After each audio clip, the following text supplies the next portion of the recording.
If you want to take over a market, if you want to outperform your competitors, the best thing that you can do is to make sure you have the best people available. And the best people available are going to want to work at the places that treat them right. As the driving force behind Jupiter HR and the Jobfather Academy, Jermaine Murray is not just placing bodies in seats. He's building the dream teams that will make or break your business. Jermaine knows the truth. If you're not prioritizing your people, someone else will. And your competition will be the ones laughing all the way to the top.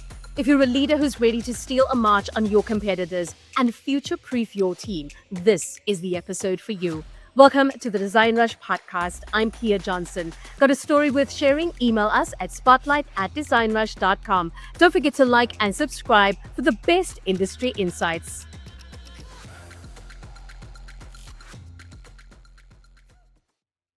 Jermaine, it's such a pleasure having you here with us on the DesignRush Podcast. You know, your work in tech recruitment is truly making waves.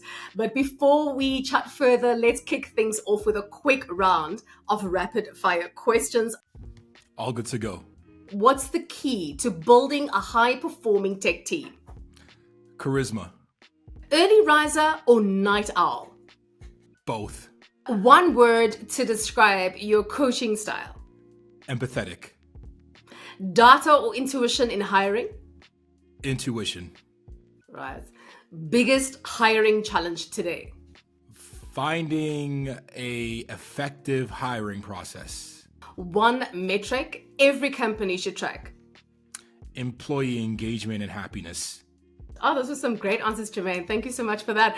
Okay, so I'm going to dive down a little bit deeper into your journey and get stuck into those core questions for today. I'm actually super excited to have you here on the show, I have to be honest.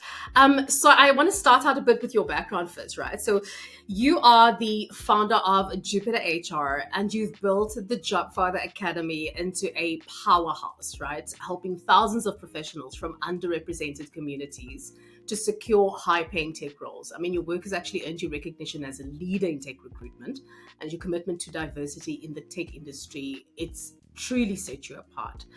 I would like to start out by asking you, can you share the defining moment that inspired you to launch Jupiter HR and the Jobfather Academy?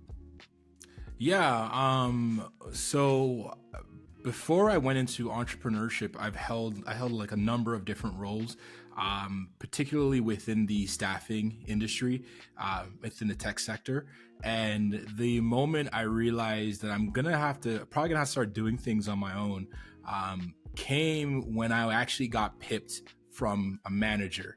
And the conversation essentially came about because every time I submitted rounds of candidates, they were Black candidates.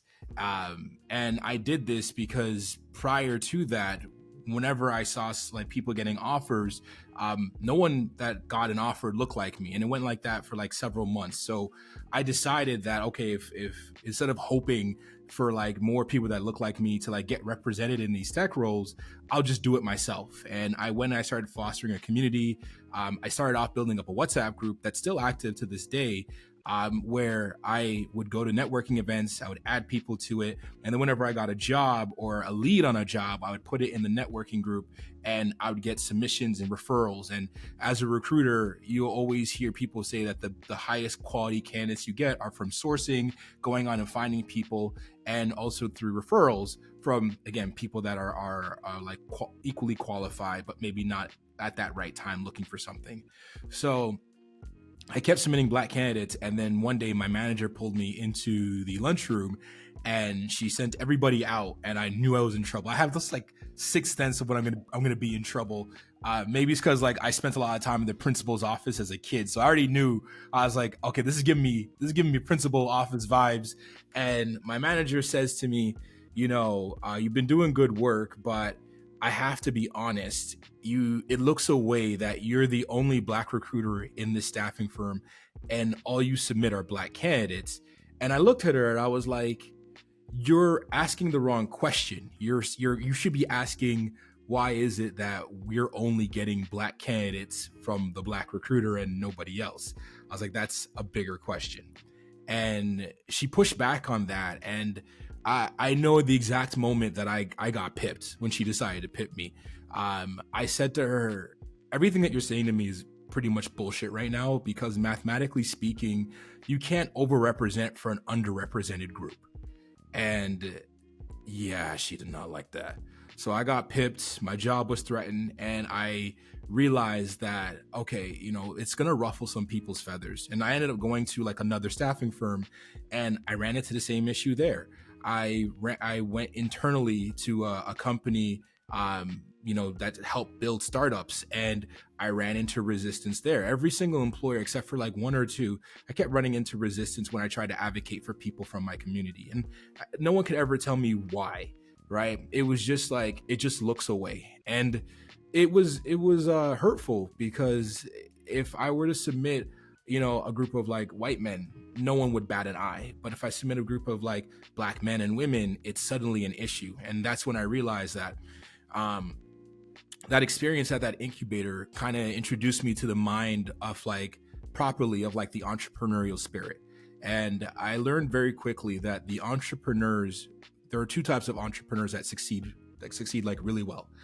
The first are the pioneers, the ones who see the vision first and executed on it first, and they get to the market first. And then the second ones are the ones who are driven by passion. And I know that sounds cliche, but it's passion because there's a problem that someone wants to solve. They've tried various methods to solve the problem. And they come to the realization the best vehicle to solve this problem in terms of legitimacy, in terms of support, in terms of financing and funding is through a business. And I fell into the latter because I was breathing, sleeping, and eating this. I was advocating for it. And that's when I realized that I have to invest and put my energy and all of me into this endeavor. And it was worth it. So I guess then, this mission that you've been on has definitely shaped your approach to recruitment and team building, right? Most definitely. So what would you say has been some of the toughest challenges in actually scaling your business, besides a couple of those that you just mentioned, because that's sort of more the entrepreneurial man starting out, getting onto the journey? I think some of the toughest challenges is how, by nature of my business and my messaging, how politicized it puts me in terms of like a position or from a topic of discussion. It evokes something within people, whether it's feelings of support or feelings of distress, and it hasn't gotten better as like, these rhetorics around, DEI is not metric based and it's all code for like Black people, you know what I'm saying? So it's like when these discussion points come out, or DEI must DIE, like it enters there's a certain hostility that comes with the work. I've gotten death threats. I've gotten death threats. I've gotten people who have been rude to me. I've almost gotten into fights. It's funny because people will try to fight, say they want to fight me over a line, and then when they see me in person, because I'm a bit bigger than I might appear, that quickly goes away. Yeah, then they quickly. Yeah. And it's all something else. But like, and I'm willing to fight for like my community in a lot of different ways. And luckily, I haven't had to like put hands on anybody or have hands put on me. But like, like I said, it's a politicized space, and it evokes a lot of emotion in people. And sometimes that emotion leads people to do and say stupid things. I'm the type of person that, for example, I like to joke. I like to laugh. I like to have humor around me. And anytime I have met, like I can read energy really well. And anytime I've had an employer or an interviewer that was just very monotone or didn't like receive that kind of humor well, there were times where I've adjusted down and like downplayed that side of myself because I wanted the job. And then I'm working close with them. Like I can't keep that facade up. Like I need to joke and I need to crack stuff. And like, if that's not going to gel well with you, we're not going to enjoy working with each other. So I learned pretty early that people have, I can be polarizing, and like, I rather know where people stand than have this like, fakeness of like trying to mold to my surroundings. So I was guarded at first, but like I realized pretty soon, like I just keep ending up in the same spot. So there's no point in being guarded. Let me just draw the line in the sand from now. Your work emphasizes data-driven recruitment strategies. Now, how did you first discover the power of data in transforming hiring processes, and what role does it play in creating more diverse and high-performing teams? Yeah. So I learned pretty early on that because I can be polarizing, right? There will always be people that kind of on the fence or a little bit gray, either because they're unaware of the situation, or they just haven't been exposed to it. Like they've heard it, but they haven't like seen it for themselves. And it actually allowed me to kind of take this position of giving grace to people, right? And what I mean by that is, especially in this kind of line of work, I feel like the messaging you have to be very careful with, because it's easy to paint people with a bad picture or with a bad framing. And before, like while I was in high school, I debated being a lawyer and I debated being an actor. So I did law and I did theater. And one of the things that stuck out to me from my law classes was that there are two components to a crime. There is the actus reus and mens reus.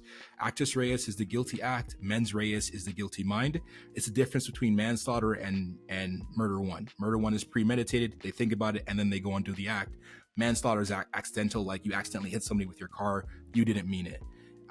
So I now default to, like, when I'm talking to people, especially on the fence, that I assume that it's not that they're willingly being like racist or they're willingly engaging in practice of discrimination.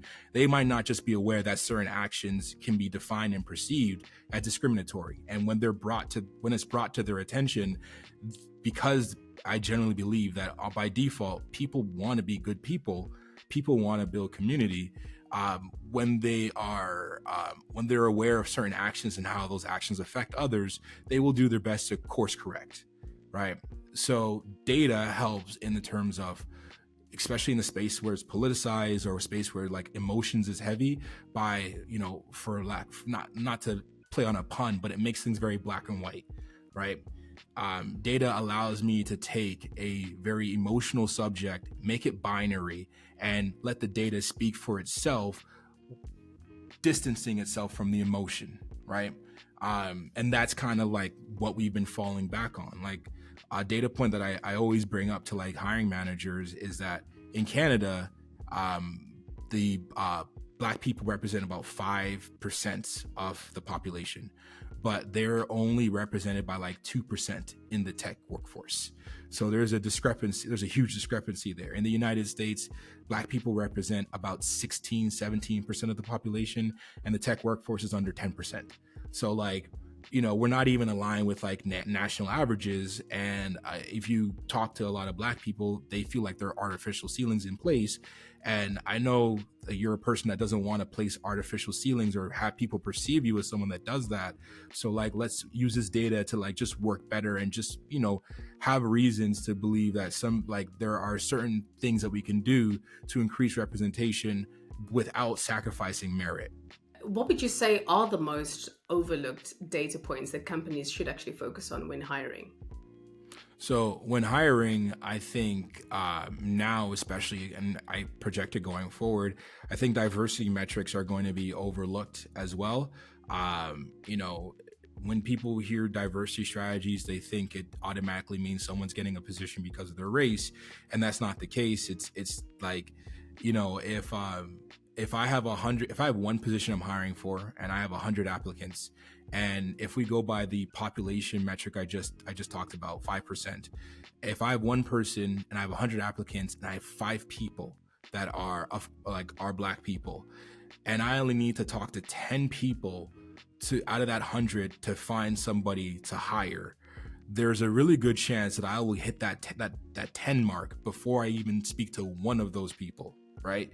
And that is when like hiring is kind of flawed, because it's not giving the opportunity to somebody. It's equity. It's understanding the math and the probability, and making sure that you're talking and interviewing to a wide range of people, so that when you do make that decision to hire, even if it's somebody that is not Black or not a person of color, you can know that you really did make the decision to hire the best person available, because you talk to a wide variety of people. You've successfully placed thousands of professionals in high-paying roles. What are the key challenges that companies face when building diverse tech teams, and how would you say they can overcome them? I think the biggest, from my position, ironically, I think the biggest thing that I noticed is that they don't have diverse tech teams, diverse talent teams, I should say. If you want to start off well by, ensuring that you have a diverse pipeline, you have to make sure that your talent team is diverse, right? Because it's easy putting up a job posting and, having hundreds of applicants come in. That's whatever. But as I mentioned before, if you talk to any recruiter, or any hiring manager too, the best candidates usually come from referrals or come from people that you source, right? And sourcing isn't just exclusively like searching for people on LinkedIn. It's going to events, it's going and connecting with different community organizations, and it's being able to tell how to put your position in front of diverse audiences. Now, the reason why I say a diverse talent team is one of the best ways to ensure this is that when you think of referrals and you think of personal networks, your personal network often reflects people that look like you or have a similar upbringing or have been in similar spaces. So just by nature of having a diverse talent team, you're ensuring that you are setting yourself up to be able to have different channels to put your postings or put your opportunities in front of diverse audiences, so you can elicit more people. Again, it's all about finding the best people. And like, if you don't have people from all walks of life, how can you really know that you have the best people? Can you maybe share an example where a company successfully implemented diversity-focused hiring practices and the measurable impact it had on their business? Yeah, I do. So I won't name I won't say the company by name, but one of the organizations I was working with, they actually felt like they hit a ceiling within Canada. Canada is a very interesting place, second largest landmass in the world, only has a population of about 41 million people. For comparison's sake, the city of New York City has more people than the entire country of Canada, right? So they were trying to figure out how to break into a new market internationally, right? And part of their business is it's a financial tech app. So part of the business is going and, of course, making relationships with the governing body of any new market countries, but also a lot of grassroots efforts involved as well, just getting things off of the ground. Because they hired diverse, right? And ironically, they were breaking new ground in Europe. So it wasn't even like people of color diverse, but like it was also like they solicited and they looked for people with diverse backgrounds.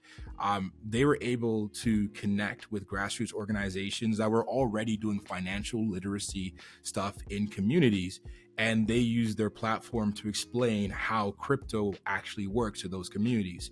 And when they were able to break ground with the government, they were able to use their platform immediately, because that was what people knew when it comes to trading cryptocurrency. So already it allowed them to break into a market that, quite frankly, is hard to penetrate from a financial governing body. So what misconceptions do companies often have about diverse hiring, and how would you say they can shift their mindset to align with long-term business growth? Yeah, when people hear diverse hiring or DEI or EEI or DNI or affirmative action, they always assume it's always like Black people exclusively that are benefiting, right? And that's not true, because women, veterans, disabled people, like I said, even people, immigrants from countries that are not even like from like European countries, like those all count as diversity metrics. So the way that that helps businesses in the long term is that it helps them understand, especially if you're in like a multiracial country like America or the UK or Canada, it allows you to understand the nuances and the communications of people. If you are trying to market towards a specific community, you are now able to build messaging and communications that has nuance, that when it, like, again, it's all about emotions when it comes to humans. Like, you want to understand that nuance in your marketing, your communication, and how you position your product, that it evokes communal responses. It evokes responses where it doesn't feel like you're patronizing or you're making fun of the community. It makes them feel like this is a natural progression of the way things are, and this is a welcoming space for them to invest their money, invest their time, give over their customer data. And if you're smart enough in the long term, that allows you to then think about, again, international growth and new opportunities, especially like as we come into more and more competitive space, right? I know like the world has a growing population, but like money seems to be concentrated in specific countries. You want to know either A, how to like capitalize and be able to like move into new markets, or B, try to find the potential before anyone else does and tap into it. Jermaine, I also want to find out from you. I mean, how can companies actually identify and address bias in the existing hiring processes to create more inclusive opportunities? You know, we were chatting a bit earlier about the data itself being something that's unemotional. Yeah, so the first things that you would do is you would want to look at certain data points that reflect that. And that's why I said it's always good to keep track of employee engagement or employee morale. And it's also good to keep track of like your hiring metrics in terms of like your pipeline. So as I said, like a good point is to just see what the national average is for like population representation and see if like your internal metrics matches that. And then if it doesn't, asking the questions why. One of my favorite Jeff Bezos stories is that he was in a meeting with a bunch of his VPs, and the VP of customer service said that they have gotten their customer support time down to a minute. If you call the Amazon helpline, someone will answer you within 2 minutes. And Bezos was like, I just had like a couple of friends complain to me that it took them like 10 minutes to get somebody. Let's try it out. So he put it on speakerphone, dialed the number, and they were waiting for like 10 minutes before somebody responded. And his takeaway was that like when you have data and when you have anecdotal stories conflicting, you go with the experience of the anecdote and take that as fact, right? So if we apply that to like the hiring thing, see what your data says, and then talk to either your previous candidates or talk to your employees about what their personal experience is like. Make sure you have a safe space, obviously, so they can be honest about it and what they think it could have improved, and also communicating to them, again, how fortunate you are to have them in your space, have them working for you so that you can get an honest response, and then you can address that accordingly. So, Jermaine, diversity and inclusion are often seen as buzzwords. How do you ensure that businesses actually move beyond surface level commitments to like implement real impactful changes in their recruitment strategies? Yeah, so we focus more on like as much as our messaging is around Black candidates and Black talent. At the end of the day, we focus on measurable exercises and just like good practices overall, because the reality is that if you're able to source and find and like have initiatives in place to speak to like one of the most underrepresented groups, you can apply those same strategies to all groups, right? So it comes down to like the work in itself being separate from the buzzword, and like I said, making things as binary as possible. Like, these strategies work. Our application is for our community, but you could easily take this and apply it to elsewhere. I ran workshops for organizations where I've taught them how to source for Black talent, but I've also emphasized that these strategies can be applied to, emphasized, and can be modified to like go after any group. Veterans, disabled people, more women. Like, you know, if you are strategic about what you want to do, the work is transferable, right? It's not just like, we're not trying to get caught up in the buzzwords. That's what our mission is in terms of like the focus, but like it's the same. To give it like an analogy, a good basketball player is a good basketball player regardless of their gender, right? If you like Caitlin Clark, she can shoot just like Steph Curry, right?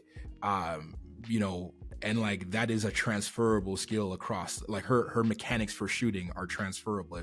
If more players had her shooting mechanics and were able to have her form, there would be even better shooters in the NBA. And that's kind of what you want to focus on, the actual mechanics, and not like the quote unquote buzzwords or like the superficial stuff. Like the context of where the mechanics are being applied matter, but that doesn't mean that you can't take those mechanics and translate elsewhere for success.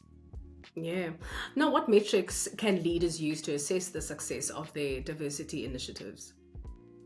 I would say looking at the applicant pool, right? How like where your applicants are coming from before you even interview somebody, then looking at your interview process and seeing how many of them are getting to the interview stage, then seeing what the average length for employees with those backgrounds are within your organization, right? And then comparing that to other groups within your org, but also national averages as well, right? Like if every year the Canadian government and the US government, they release reports on like what the average length of an employee is expected to stay. McKinsey and like the big four accounting firms also do that as well. And you try to see what the average is, right? How close are you to like that average or that baseline? Are you above it? Are you below it? Are you right there?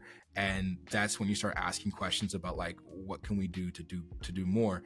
If you want to do even a deeper dive, you can start making metrics based on like employee impact or seniority, or just level the employees out and see if there's like a diverge of like, if you're losing not only like, if you're losing like more Black employees, and the Black employees tend to also be more of senior titles, like that's going to be worrying. Like you're losing your best talent, especially the underrepresented talent. So that informs the strategy of what you need to do next. And then it makes you go and ask questions like, why are we losing these people? Is it pay? Is it culture? Is it experience? Is it that we force people to return to the office? Like, what is it? And then you can address it. And it's worthwhile to address it because, like I said, these things have ripple effects. If you're like putting aside the fact that like the example of the race, if you're losing senior talent, if you're losing great talent, it is going to have effects on your workflow, your productivity, the employee morale, how work is delivered, timelines, like that all has ripple effects, everything. Jermaine, I want to also ask you this question, and I feel sometimes that this might be an area that businesses can tend to find themselves in, which is looking at that quota and sort of like hyper focusing on that quota itself. So, how can leaders actually ensure that diverse hires feel supported and empowered to succeed within their roles rather than just meeting a quota? Yeah, I think the first thing that they could do is to ensure that on some level there is adequate representation within management, right? Even if it's not over specific teams, but like especially when it comes to representation in I want to say representation in terms of like interviews and interviewers and interview panels.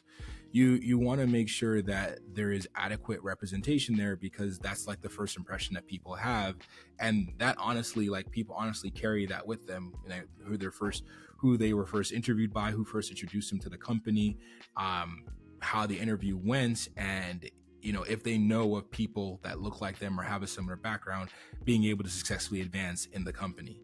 And I think just having adequate representation on all levels does set you up to fix that naturally and organically. Mm-hmm.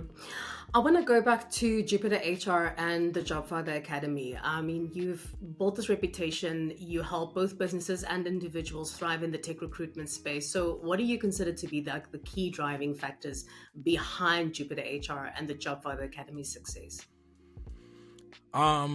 It's like a personal mission, and it's like it's built from personal experience.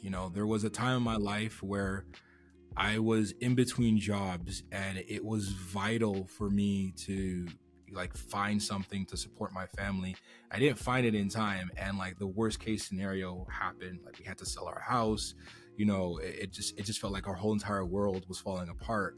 And then I got my first recruitment job literally like a month after. And if things worked out even like 60 days earlier, we would have been able to have kept our home, like the childhood home that I grew up in. And the reason why I was unable to like find that job sooner is because I didn't know it existed. I had no one that looked like me doing that kind of work. I had no one that looked like me that was exposed to that kind of work.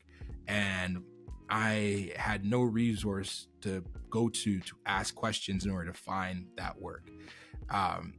So I started Jupiter. Like I really put that emphasis on Jupiter HR because I was like, I don't want anybody to ever feel like that again. Like the feeling of feeling helpless, helpless and useless. Your whole entire world's falling apart and you can't even fight back. That is the absolute worst feeling, right? So setting ourselves up where at the very least we can provide somebody with tangible advice, tangible results, allow them to put the resources in their hands. So like the fight is up to them on whether or not they want to take it, but they don't have to feel useless. They don't have to feel like they're helpless. And being able to like give people that agency is the core function of it. In terms of what you just said, how can other businesses looking to scale use similar strategies to create growth and value? I think empathy. Empathy is one of the biggest words I could say. Like, I think not getting lost so much in the data and caring about what people are feeling, because sometimes like data can be manipulated. My dad loves puns, and I remember he taught me a lesson on statistics and manipulation of data by saying this stupid joke, and the joke was, he was like, "Hey, Dumbo," which is the nickname he used to give me because my ears used to stick out as a kid. He'd be like, "Hey," he'd be like, "Hey, Dumbo," because I was thinking about changing family doctors at the time. And he was like, "Hey, Dumbo, you gotta be careful because like 50% of the doctors who graduate in the bottom half of their class." And I was just like, yeah, you're technically right, but like, yeah, say like you are misrepresenting some stuff here. There's a bit of a truth. Like you can manipulate stats. So that earlier you asked me data or intuition, and that's why I said intuition. Like I think, I'm not the most religious person, but I do consider myself very spiritual, and I think intuition is either your ancestors or the universe trying to tell you something internally. And I have never met somebody who went against their intuition and did not live to regret it. From your experience in leading Jupiter HR and working closely with businesses, what qualities or practices do you believe set agencies apart as true strategic partners for companies that are aiming to scale their teams and build high-performing, diverse workforces? Managing the relationship between their candidates and making sure that their candidates feel supported. I learned very early on when I first started working in the staffing agency that a lot of people have a negative connotation with the word recruiter. I went to a networking event, and one of the things, it was like 200 people there. And one of the first things that they did at this networking event called Tech TO is that they asked people to stand up and they hand them a mic and they asked them to introduce themselves. And I was probably maybe 40 days into my first recruitment role. And I love to chat. Like anyone who knows me for 5 minutes can see that I love talking and hearing my own voice. And so obviously someone hands me a mic to talk about myself. I'm going to take the mic and talk about myself. And I remember I stood up and I was like, "Hi, my name is Jermaine. I'm a recruiter." And before I could even finish, the whole room started booing me. Oh my God. Just giant boos. I was like, "Hey, yo, what the hell?" Yeah. And so afterwards, I walked up to one of the guys literally beside me started booing. He was like maybe 2 or 3 seats away from me. So I put my eye on him, and after we were able to disperse and network, I walked up to him and I was like, "Yo, dude, why did you boo me? Like, I'm not mad or anything. I've never had that happen before. Like, I didn't even get to tell like a bad dad joke or something, but like everyone just booed. And he detailed with me the experiences that he and other software engineers have had with recruiters, right? Everything from being ghosted, everything from being their time wasted, everything from being pressured into jobs that they're not a good fit for. Like, there was just so much negativity around a recruiter. So what I started to do, especially, and that was actually why I created that WhatsApp group, because I wanted to be a resource to people that look like me, but I also, like, if there were like a lot of bad recruiters going around, I wanted people to feel supported.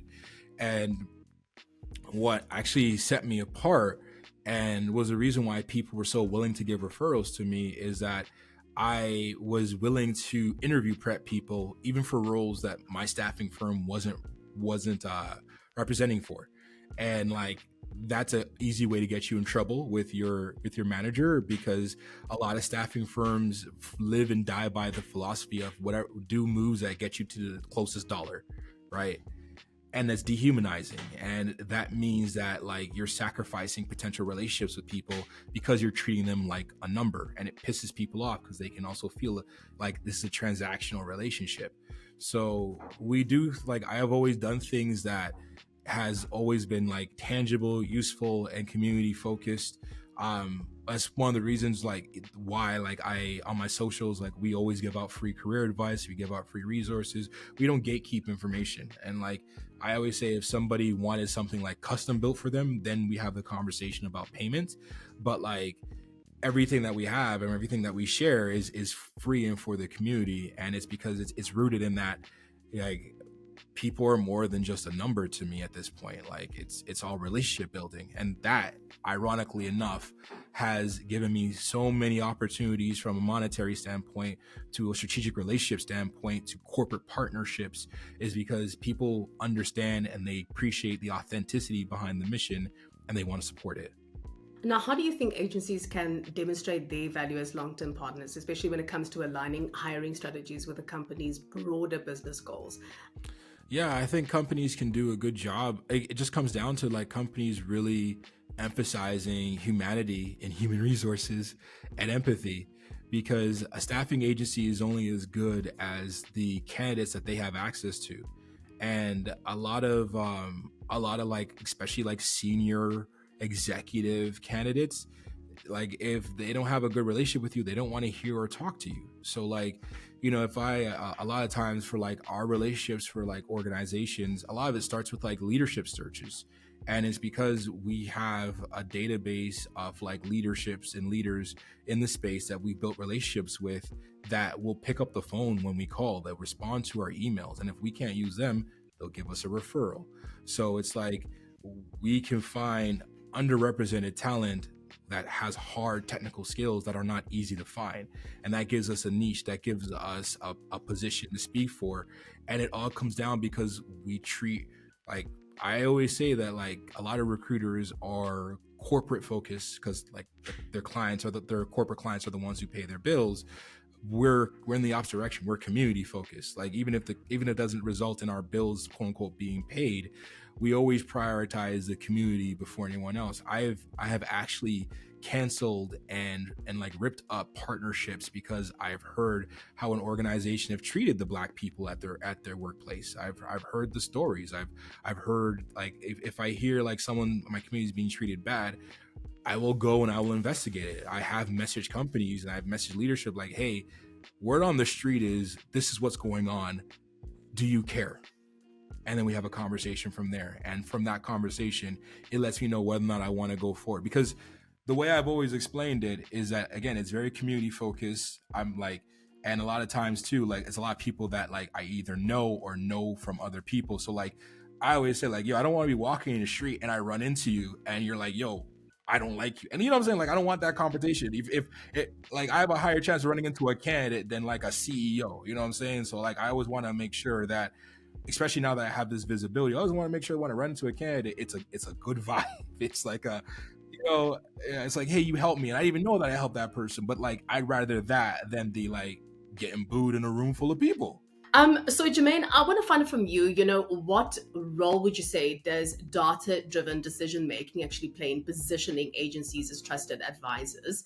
And then also, how can agencies effectively communicate these insights to their clients?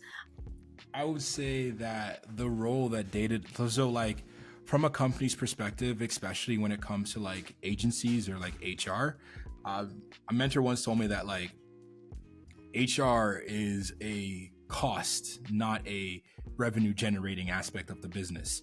So you have to look at cost in terms of how much the placements are, but cost in terms of how long on average candidates from those staffing firms like last in the position, right? And like, roughly speaking, it takes a company around, I want to say anywhere from like 6 months to a year to really like recoup their money from when they pay an agency to bring somebody on board, right?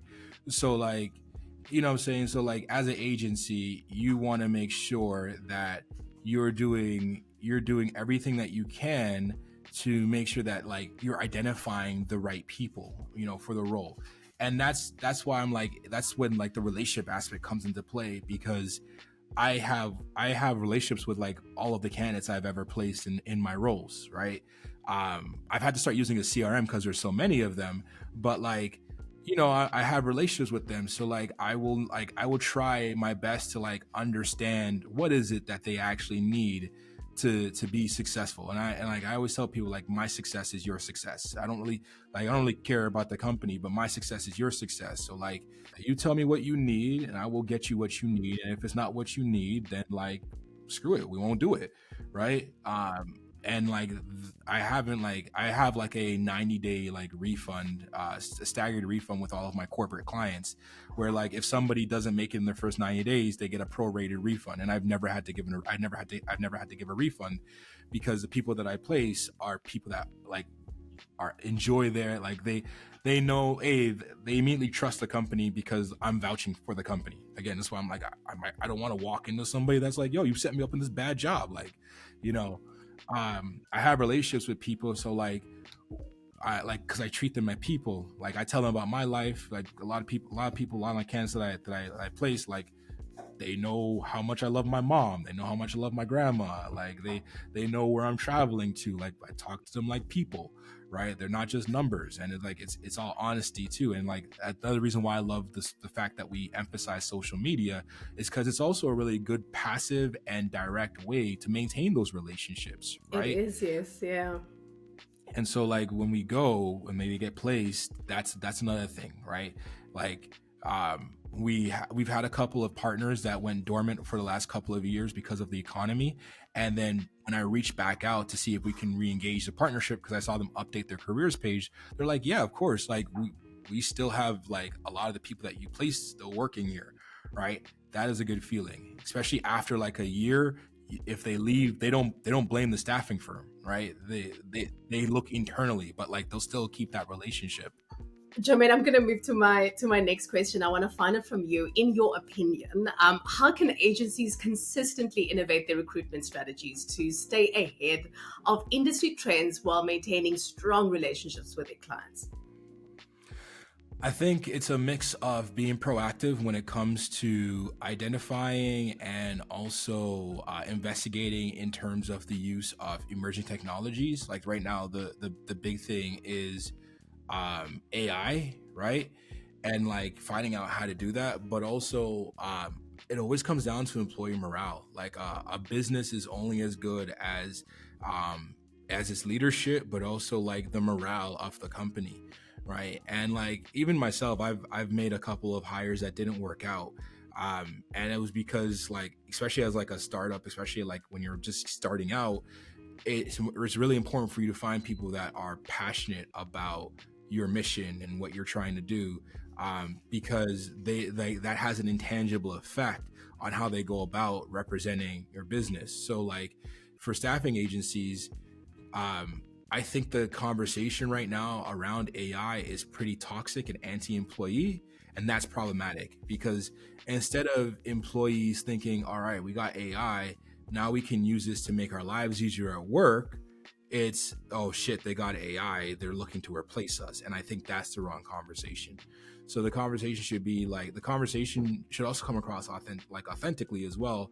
You know, we're looking at AI tools in order to make everyone's lives easier, but we're also not looking to replace anybody. Like, that has to be in the communication. That has to be like front and center, and their actions prior to have to reflect that so that it's believable. So like, if a staffing company wants to like an edge or wants to grow or wants to be better, it always goes down to the morale of their employees, especially like if you're in recruitment. Recruitment and sales have a lot of similarities, because recruitment essentially is like selling a job opportunity to somebody, right? And sales has always, for me at least, sales has always been a transference of energy. All of my best sales days have when I was working sales jobs always came because I had a good day before I got into work, and all my worst days was because I hated my life and I did not want to be there, right? And like, you would think like, and like it's like that for a lot of people. Some people are just wired to like just go with the sales grind, you know, always be closing and whatnot. But a lot of people, they and it's not just sales, but like for staffing too, like, if I'm trying to sell someone an opportunity, I damn near should sound excited about the opportunity. It should feel like the coolest thing, right?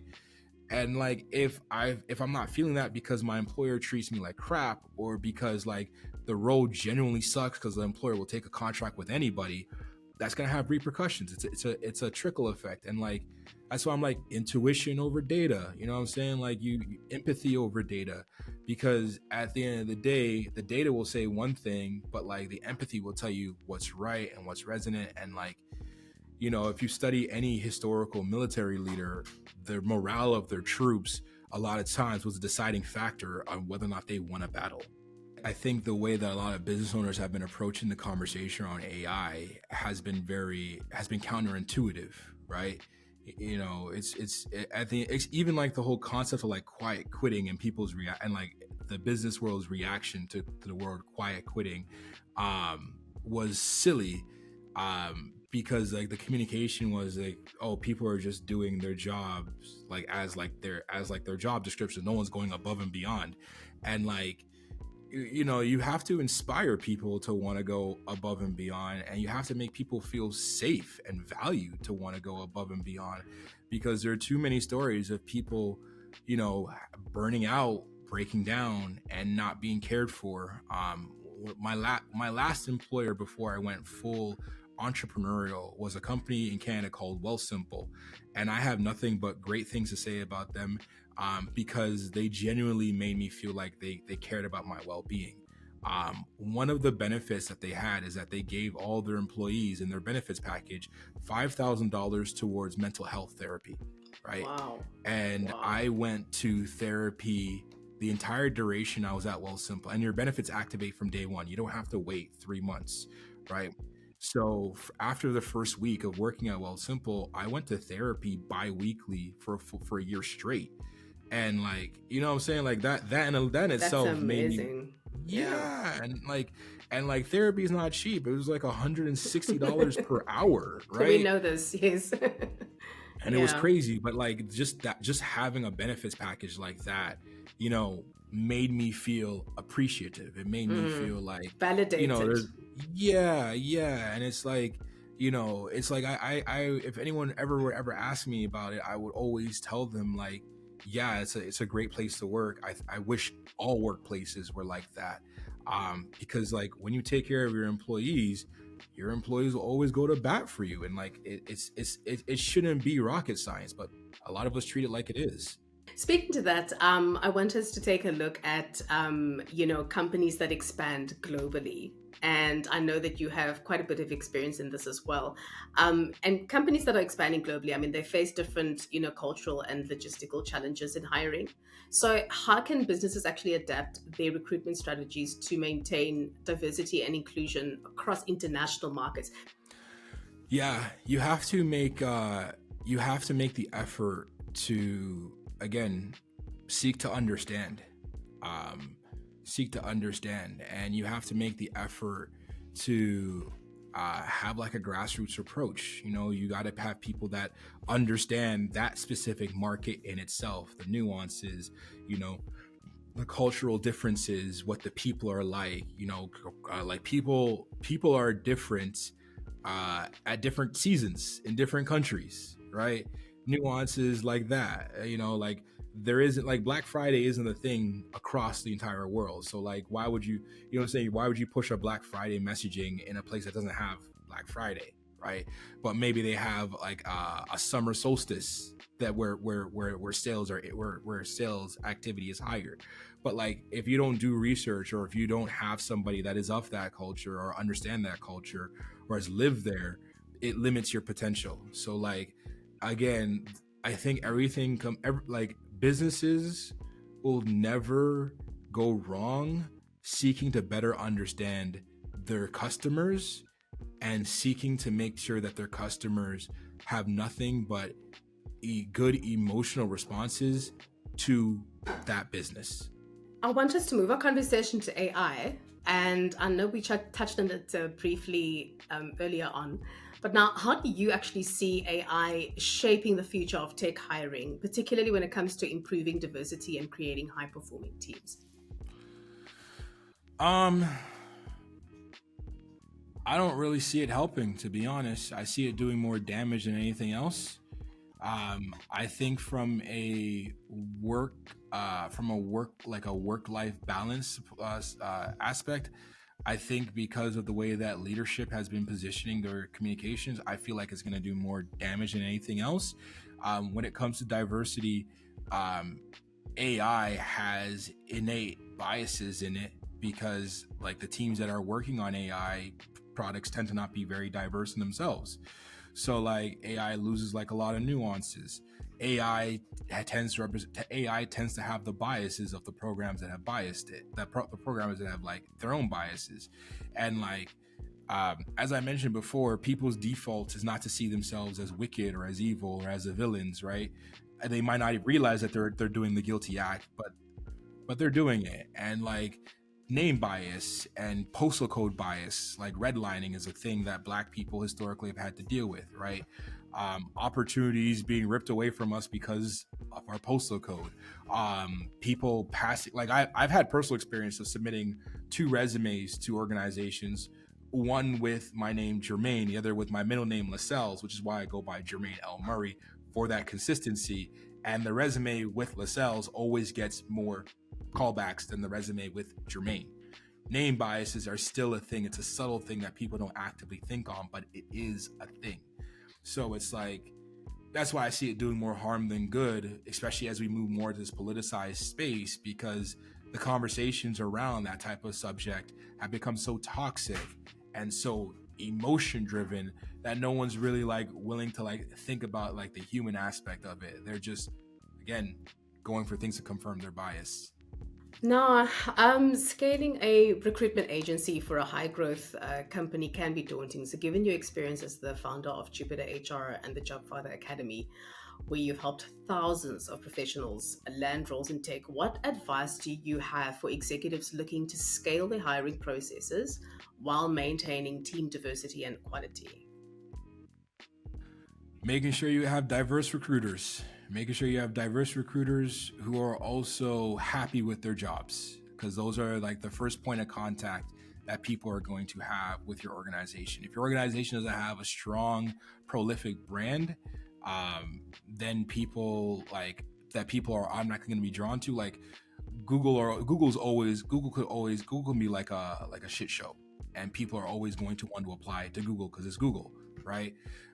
If you don't got Google's like influence or motion, you know what I'm saying? Like you gotta make sure that the people that go out advocate strongly. And like when I'm coaching people, like Black people, on how to like network or how to reach out to people, one of the most successful strategies that we've always employed is literally looking for people that look like them and asking them from that perspective what their experience has been like.